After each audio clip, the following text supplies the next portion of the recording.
ficilkaagu waa dareenkaaga. Ma awoodi karno inaan wax ka bedelno dareenkeenna, laakiin waxaan bedeli karnaa ficilkeenna. waayo haddii aynu ficil ka bedelno waxaa isbedelaya dareenka. waddadaas ayaa ah kan ugu dhow ee farxadda kuu geynaya. waa inaad isyeelyeesho ood isu muujiso mid faraxsan, mid farxad iyo barwaaqo ku jira. markaas farxadda iyadaa ku soo doonanaysa iyadoo socota. haddaba tijaabi hadda arrintan oo ah beddel ficilkaagu si dareenkaagu isku beddelo. wejiga furfur dhoolla caddee, ku dhawaaq erayo macaan badan, ku mahadceli dhammaan waxyaabaha aad haysatid.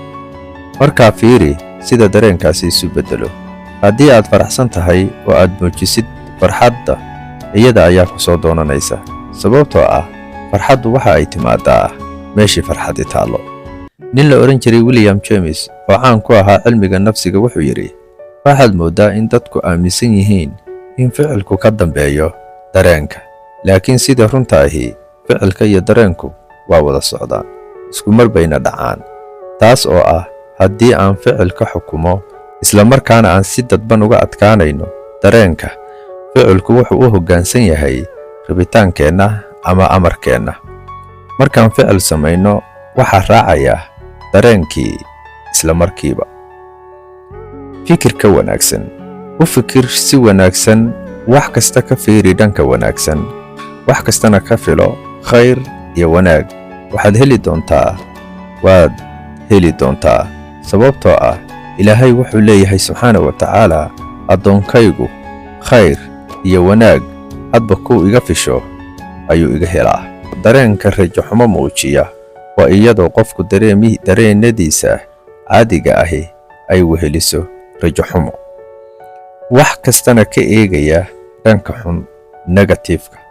rajo xumadu ma ahan wax kale ee waa filashada qofka oo xumaata, taasoo ah in sawir kasta oo uu arko uu ka aamino si fool xun ama uu arko sifo aan wanaagsanayn. waxyaabaha iyo mustaqbalka aad ka aamintaa inay ahaanayaan kuwa aan qurxoonaanayn. saamayntaas ayaa sababaysa inuu qofku dareenkiisa isu beddelo mid murugaysan, walbahaarsan, walwalsan, niyad jabsan.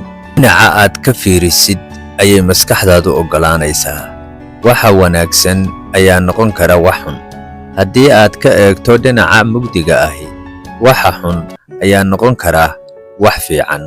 haddii aad ka eegto dhinaca iftiinka ahna, wixii xumaa ayaa ahaan doona wax xun, ama wixii wanaagsanaa ayaa ahaanaya waxaan wanaagsanayn.